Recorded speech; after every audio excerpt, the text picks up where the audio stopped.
agora para ser julgado no tribunal de Pilatos. A gente já sabe que Jesus foi julgado por 6 instâncias, 3 judaicas e 3 romanas. Jesus agora está no tribunal romano. Algumas das ceias anteriores, nós tivemos a oportunidade de pregar na ceia e confrontar, ainda foi nesse ano, ainda no começo do ano, nós falamos sobre Jesus e Herodes, que era também governo romano, governo político. Então, os judeus estavam decididos, os judeus já haviam formado convicção de matar Jesus. Agora, a acusação pelo qual Jesus foi assassinado, a acusação pelo qual Jesus foi julgado e condenado, é de ter se declarado rei dos judeus. É que ele era rei. Agora, de duas, uma. Qualquer que aparecer até hoje dizendo que é rei, ou que é Napoleão Bonaparte, nós vamos reputar por louco. Então não é questão de julgamento jurídico, é questão de sanatório.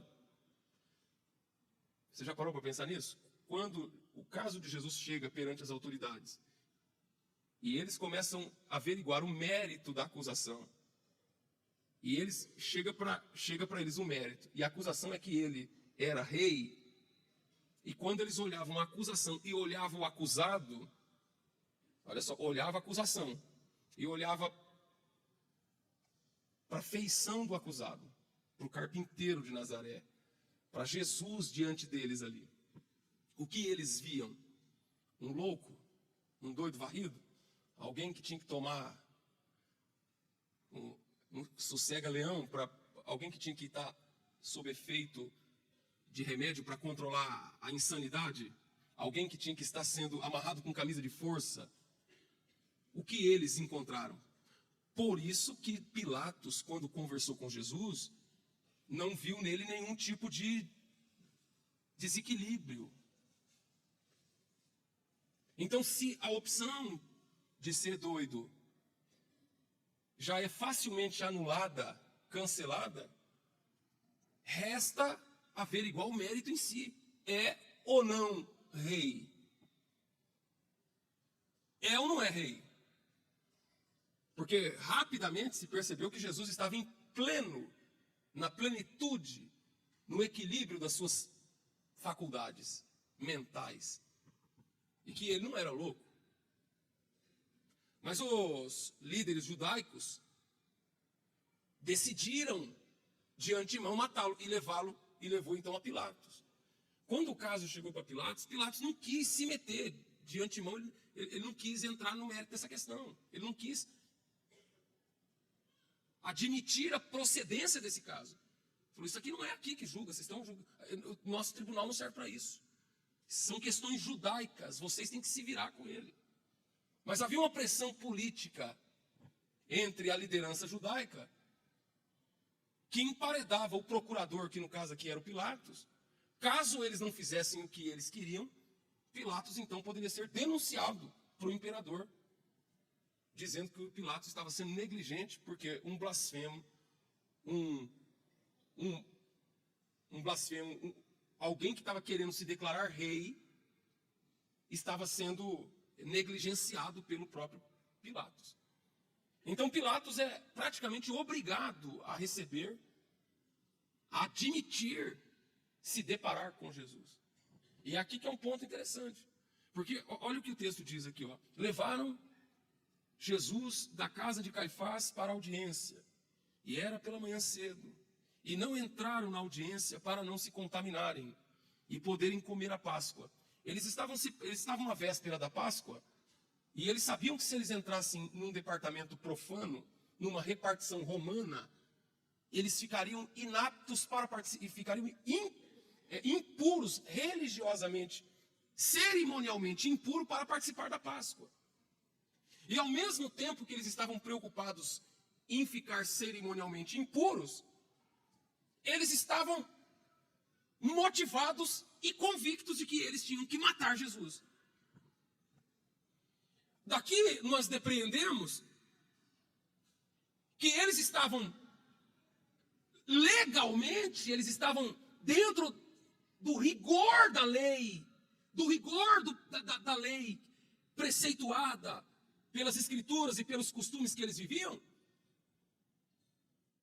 Mas o texto escancara que, muito embora é possível estar dentro da formalidade da lei divina, do regulamento divino, dos termos da lei divina, e ao mesmo tempo, olha só as intenções que eles tinham, dentro da lei, preocupado em seguir o ditame, o rito estrito da lei, sem se afastar, de maneira meticulosa, rigorosíssimo para cumprir o rigor da lei, para permanecer cerimonialmente apto para poder participar da Páscoa, mas ao mesmo tempo assassinando o Filho de Deus. E isso fala ou não fala conosco? Porque mais do que a forma religiosa de nós servirmos a Deus, mais do que os detalhes do estereótipo, da forma, é aquilo que está em nosso coração, em nosso interior. A Bíblia, no livro do profeta Isaías, tem um texto que diz: esse povo me honra com os seus lábios, mas o seu coração está longe de mim. Então os sacerdotes, essas lideranças religiosas, estavam encaminhando Jesus para a morte de maneira injusta, e ao mesmo tempo eles estavam rigorosamente dentro da legalidade da lei. É por isso que nós não servimos a Deus pela lei. É porque é flagrante a incapacidade da lei de justificar. É flagrante a incapacidade da lei de cobrir. É rasgado. Olha o que o texto é capaz de nos revelar. Nenhum de nós podemos ou dever... Não será uma aventura bem-sucedida você querer servir a Deus pela força da lei. Aí eu faço tudo certo. Eu sigo rigorosamente toda a cartilha. O evangelho não é o cumprimento de uma cartilha de obrigações. O evangelho, servir a Deus, não é uma relação de posso ou não posso. Ah, você é crente, então você não pode isso, você não pode aquilo, você não pode isso, você não pode aquilo outro. Tem uma lista do que não pode. Tem uma lista do que pode. Então, se você for querer servir a Deus, estruturar a tua vida por aquilo que pode e pelo que não pode, você vai cair nesse lodossal. Porque é possível que você esteja ok com tudo aquilo que pode e não pode, mesmo assim, fora da vontade divina e não estar plenamente agradando a Deus. Porque não é a minha atitude externa, não é aquilo que aparenta para as pessoas, não é aquilo que as pessoas vão pensar, porque eles queriam estar cerimonialmente limpinhos, eles queriam estar cerimonialmente, visivelmente, com a aparência top das galáxias para as outras pessoas verem, mas a Bíblia nos deixa olhar que aquilo tudo era embalagem, que aquilo tudo era um teatro, que aquilo tudo era apenas uma encenação, que aquilo tudo apenas era um drama, que aquilo tudo não correspondia com o âmago, com a essência da verdade divina e do evangelho. Nós precisamos ir ao encontro da essência e não apenas da forma. Tem pessoas que estão mais preocupadas com a forma do que com a essência. Nós vivemos dias em que as pessoas se preocupam mais com a forma do que com a essência. Elas estão mais preocupadas com o que as pessoas vão pensar dela do que com a sua própria essência de vida na presença do Senhor. Haja vista o mundo virtual em que nós estamos inseridos. Em que as pessoas estão o tempo todo querendo ser, olha, o mundo virtual é o mundo das maravilhas. As pessoas ninguém posta nas redes sociais as vísceras dos seus problemas, dos seus defeitos. Não, é um mundo de Alice. É um mundo onde todo mundo come bem. É um mundo onde todo mundo é feliz. É um mundo onde o ser humano é bonitinho. Todo mundo procura colocar aquela estética. A gente desconfia se as pessoas que estão ali são reais. Porque até as pessoas colocam filtro. Você fala, rapaz, camarada aí não é novo desse jeito não, hein? Isso aí tem 300 filtros em cima desse negócio aí. Isso aí não é assim não. Eu conheço a realidade. Agora, eu quero saber. Então, os sacerdotes, eles levaram Jesus para a audiência e eles sequer apresentam. Para quem a Páscoa aponta? Eles queriam estar aptos para participar da Páscoa. Só que a gente sabe que a Páscoa que eles participavam era um símbolo. E como símbolo, representava uma realidade. Vocês concordam? É um símbolo que representa uma realidade. Então, eles não quiseram entrar para não ficar impuro, então eles colocaram Jesus lá dentro. Falaram, não vamos entrar porque a gente precisa participar da Páscoa. Só que a Páscoa é um símbolo, mas a realidade do símbolo estava ali diante deles. A realidade do símbolo estava ali. Você pega a aliança do teu casamento, ela é um símbolo. Mas ela é o casamento. Ela simboliza que você tem um compromisso com alguém. Ela fala um monte de coisa. Simboliza uma enormidade de realidade, de compromisso, de vida, de família, não sei o que, e tal. E aí vai. Agora, eu digo, ela é o casamento em si? Não, é apenas o símbolo. Eu pergunto, qual é maior? O símbolo ou a realidade que ele representa? Pergunto, qual é maior? O símbolo ou a realidade? Porque eu posso estar de aliança na mão e ser infiel à minha esposa. Sim ou não? Ou seja, a minha vida pode carregar um símbolo que não corresponde ao significado dele. Que é o que acontece aqui. Eles estão preocupados com o símbolo, mas a vida deles tem a ver com a realidade que o símbolo representa? Não. É daí que vem a questão do legalismo. É o exagerado cuidado com o rigor da lei, sem contudo perceber o espírito dela. Sem entender o que ela representa. Sem ir ao encontro da essência de Deus para nós. E quando eles levam Jesus para a audiência para ser julgado por Pilatos, eles não entram na audiência porque eles queriam ficar cerimonialmente impuros. Ele diz assim, para não se contaminarem e poderem comer a Páscoa. E quando eles chegaram a Pilatos, Pilatos saiu e disse, que acusação tem contra esse homem? Eles respondem, se não fosse malfeitor, não entregaríamos. Não entregar. Olha que resposta. Eles não tinham Jesus não tinha do que ser acusado.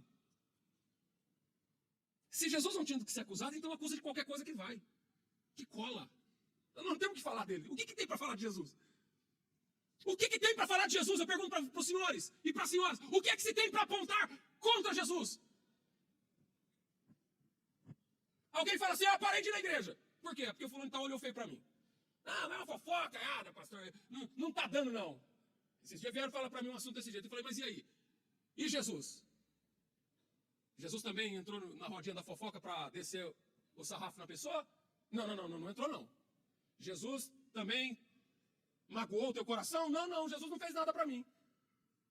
Então os outros fazem as coisas e quem paga o pato é Jesus? É a tua vida com Jesus que fica danificada porque alguém olhou mal para você, porque alguém disse de você, porque alguém falou alguma coisa indevida a teu respeito? O teu compromisso primário é com quem? Com Jesus? Ou o que ele fez? O que foi que Jesus te fez? Porque eu vou dizer uma coisa para você. Existem muitas razões para estar aqui. Mas nenhuma delas me faria, de fato, estar aqui. Muitas razões. Primeiro, que vocês são gente boa demais. São pessoas boas, trabalhadoras, gosto de vocês a beça. Então, a gente tem um motivo social. Gente boa, trabalhador, motivo social. Mas nós estamos aqui por uma questão social? Nós estamos aqui porque nós temos afinidades políticas? Nós estamos aqui porque nós torcemos para os mesmos times de futebol? Nós estamos aqui porque nós temos as mesmas afinidades, porque nós temos a mesma cultura? Nós estamos aqui por causa de quem? De uma pessoa. E se essa pessoa nunca fez nada de mal para você, então eu quero que você pense nos seus motivos, nas suas motivações. Porque talvez as suas motivações não passam de desculpas. Pense nas suas motivações. Porque outrora você fazia a obra de Deus, agora não faz mais. Por quê? A culpa está em Jesus? Agora quem é que vai te levar para o céu? É Jesus ou são as pessoas? Se depender das pessoas, você vai para o céu ou vai para o inferno? Vai para o inferno, irmão. Agora eu estou aqui nessa noite para te dizer. O Pilatos falou para o que ele fez? Aí eles falaram, se não fosse o malfeitor, nós não traria aqui para o senhor julgar. E o Pilatos fala, mas isso é questão de vocês, julga vocês. Julga vocês. Pilatos não queria entrar em cena com Jesus. Não queria. Não queria. A grande questão é que ele não queria. Ele não estava disposto a fazer isso. E então ele fez porque foi emparedado a fazer. Foi obrigado a fazer. Ele não queria ter aquele contato. Ele achou que isso aqui era perda de tempo. Ele achou que isso não ia levar a nada. Ele achou que isso aí não era coisa para ele, não era assunto para um procurador do gabarito dele, o procurador, o governador da Judéia, com tantos assuntos administrativos, com tantos problemas ali em Jerusalém, com tantas coisas ali no território que ele governava, ele tem que tratar de um assunto desse, que assunto é um carpinteiro, que está aí há 3 anos pregando, quase não pregou aqui na Judéia, pregou mais na Galileia. E eu tenho que tratar desse assunto aqui. Ele não queria ter em pauta esse tipo de coisa. Esse assunto de coisa não despertava atenção, não atraía ele em nada, não tinha relevância alguma para ele. A questão é esta, não tinha relevância, não tinha importância, isso é coisa de vocês, resolve isso aí. E aqui eles abrem o jogo, mas a gente precisa que você julgue, porque a nós não é lícito matar pessoa alguma. A nós não é lícito. Por quê? Porque quando o Império Romano colonizou as nações, a pena de morte ficou adstrita exclusivamente ao Império Romano. Apenas os representantes do governo romano tinham poder de vida e de morte sobre qualquer cidadão do Império. Então as leis internas dos povos não podiam sobrepor a lei romana. Então a decisão de matar alguém, então por isso que eles não queriam julgar. Porque o julgamento só era válido se tivesse a pena capital. Então, a penalidade só teria sentido para eles se fosse na pena capital. Caso contrário, para eles não servia. Eles não queriam que Jesus fosse, eles queriam que Jesus fosse morto. Então Pilatos voltou para a audiência e chamou Jesus. E agora, quando ele entra em contato com Jesus, agora quando Pilatos entra em contato com Jesus e começa a conversar com Jesus, agora Pilatos vira o Pilatos da história. Agora, a imagem de Jesus é colada eternamente na imagem de Pilatos. Ninguém nunca mais, até quem não conhece igreja, evangelho, Bíblia, até quem não sabe da leitura de primeira mão pela leitura, sabe da história de Pilatos. E sabe da questão da decisão, da indecisão de Pilatos. Pilatos se tornou uma espécie de história que caiu na memória, no consciente popular de todos os tempos. Então, até então, Pilatos não queria se meter com esse assunto, não queria colocar a mão nessa cumbuca, isso aí não era de interesse para ele. Mas quando os judeus pressionaram Pilatos para que ele admitisse a causa e julgasse, agora ele entra na audiência para julgar Jesus. Pilatos, então, entrou na audiência, chamou Jesus e disse, tu és o rei dos judeus? Aí começa a pergunta, o Herodes perguntou a mesma coisa. Tu és o rei dos judeus? E Jesus responde. Respondeu Jesus, tu dizes isto por ti mesmo? Ou disseram outros de mim? E aqui começa a coisa. Aqui começa. Porque Pilatos nunca mais vai ser o mesmo. E por quê? Porque a partir de agora ele entrou em contato com Jesus e ninguém na face dessa terra que um dia entrou em contato com Jesus jamais será a mesma pessoa. Seja quem for, seja de onde for, seja a cultura que for, tu és o rei dos judeus? Você está perguntando porque é uma questão tua? Essa questão é uma questão tua própria? Ou ela é dos outros? É uma questão tua? É você? Você está perguntando Porque é um questionamento que brota lá dentro da tua alma acerca de quem eu sou? Ou esta pergunta é influência alheia? Pense comigo se isso também não tem a ver, não identifica comigo, não identifica com nós aqui nessa noite. Jesus é o teu rei mesmo? Ou você diz isso como um papagaio da boca para fora? Ou você apenas reproduz isso? Ou o senhorio de Jesus, a dominância de Jesus, a realidade de Jesus, Ele é o teu Senhor mesmo? Ou é apenas uma palavra, um palavrório? Ou é apenas uma bravata? Ou é apenas o jargão de um hino bonitinho? Ele é o teu Senhor mesmo? Tu és o rei dos judeus? Ele diz, da onde que você depreende isso? Isso é uma iniciativa pessoal? Ou é uma motivação alheia? Uma motivação interior? Uma disposição pessoal? Porque eu aprendi, desde que aceitei Jesus na igreja, na minha adolescência, que a salvação é pessoal. A salvação é pessoal. E eu ouvi os pregadores dizendo que na vinda do Filho do Homem estariam dois no campo. Um seria levado e o outro seria deixado. Estaria dois numa cama. Um seria levado e o outro seria deixado. Seria dois no moinho. Um seria levado e o outro seria deixado. Perceba a profundidade dessa questão pessoal. É pessoal. Porque a motivação de servir a Deus, de se inclinar ao reinado de Cristo, é algo pessoal. Se você vem na igreja porque o teu filho vem, se você vem na igreja porque o teu marido vem, se você vem no culto, se você segue algum preceito por causa de outra pessoa, porque está todo mundo fazendo ou deixando de fazer. Porque o que a gente mais tem nos dias de hoje são pessoas dizendo, pastor, por que o senhor está pregando desse jeito, sendo que está todo mundo por aí na rua fazendo? Pastor, a gente aprendeu de um jeito, mas eu também estou aderindo ao que os outros estão fazendo, porque está todo mundo fazendo. Aí eu pergunto, você está indo pela onda dos outros? Ou você tem uma convicção pessoal, íntima, unidade de um relacionamento com Jesus?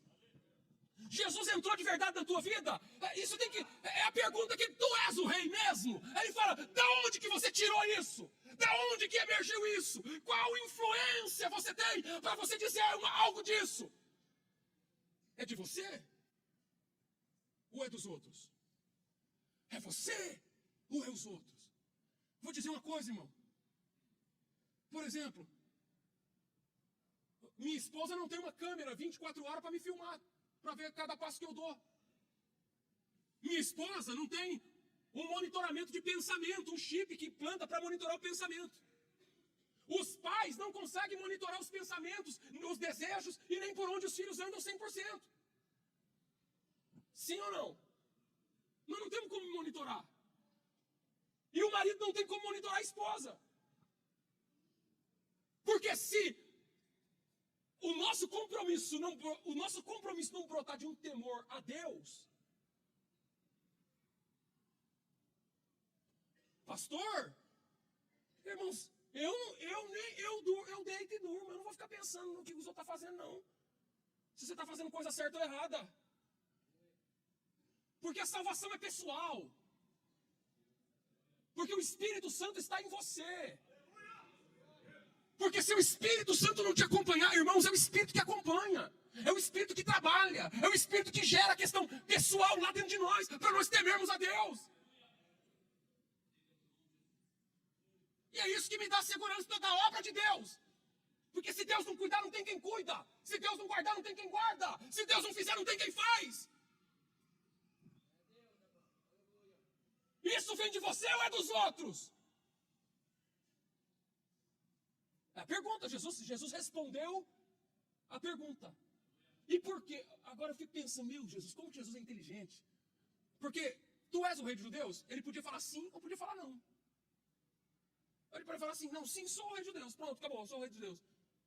Mas a questão, a resposta de Jesus revela que a pergunta dele não era exatamente o que ele queria saber. Às vezes você ora a Deus e fala, por que o Senhor não me responde? O pastor, o pregador não ensinou assim. Irmãos, a gente ora e a resposta pode ser 3. Sim, não, espere.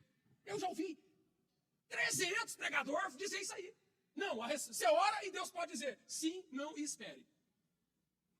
Você acha que é isso mesmo? Você acha que essa é a resposta de Jesus? Sim e não.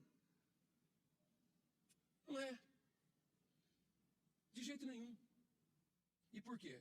Porque a questão de Pilatos, tu és o rei dos judeus, tinha a ver com realidades mais profundas dentro dele. E a resposta de Jesus abriu essas questões mais profundas e interiores diante dele mesmo. É como se Jesus pegasse um espelho e mostrasse para ele suas questões mais profundas. E aí ele entra para a história.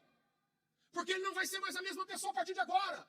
Porque esse diálogo, esse rápido diálogo desse julgamento, porque tu és o rei dos judeus, aí ele fala assim, mas isso que você está me perguntando não é de você mesmo ou é dos outros? Aí ele olha assim e fala assim, porventura eu sou judeu?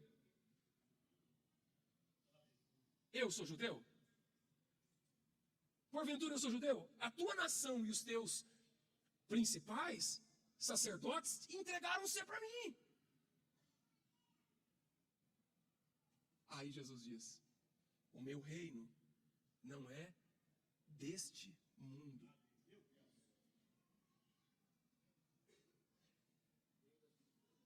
O meu reino não é deste mundo. Louvado seja Deus. O meu reino não é deste mundo. Então Jesus não negou a sua realeza. Não negou o fato de ser rei. E também não renegou a realidade do seu reino. Por quê? Porque todo reino humano é um reino temporal. Todo governo humano é um governo temporal. Mas o reino dele é um reino eterno. E nós pertencemos a um governo temporal. Nós não temos aí um sistema democrático que elege representantes para governar a gente de 4 em 4 anos? A cada 4 anos nós temos eleição. A cada 2 anos nós temos eleições municipais e depois estaduais e federais. E quando acaba o mandato, a pessoa tem que tentar se candidatar de novo. Ou seja, ele finda. Agora o reino de Jesus não tem fim.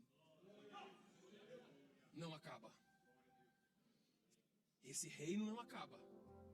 Esse reino não é um fim de semana. Esse reino não é de 4 anos. Esse reino é eterno. E é por isso que nós estamos aqui. Toda vez que eu vou no ar livre pregar o evangelho do Senhor, eu não vou por causa de um reino terreno. Eu não vou subir num palanque político. Eu não sou um palanqueiro. Eu sou um pregador do evangelho. Sou mensageiro de um reino eterno. Toda vez que você vem louvar a Deus aqui, você não está cantando uma música. Você está adorando o Rei dos Reis de um reino que não é desse mundo. Nós não somos desse mundo. Nós não somos deste mundo. Nós não somos desse mundo. Eu e você, nós não somos desse mundo. Nós somos do reino de Cristo. Nós não trabalhamos para implantar o reino de Deus na terra. Eu não trabalho para implantar o reino de Deus na terra. Porque quando Jesus voltar, Ele mesmo vai instaurar o reino milenar dele na terra. Eu não desejo ter uma república evangélica na terra. Não, de jeito nenhum. Porque nós estamos num reino eterno. Um reino perfeito. Um reino sem fim. E nós estamos aqui, a cada dia, nos enraizando nessa palavra, para que o reino aflore em nós e o nome do Senhor seja glorificado. Amém? Que Deus abençoe vocês.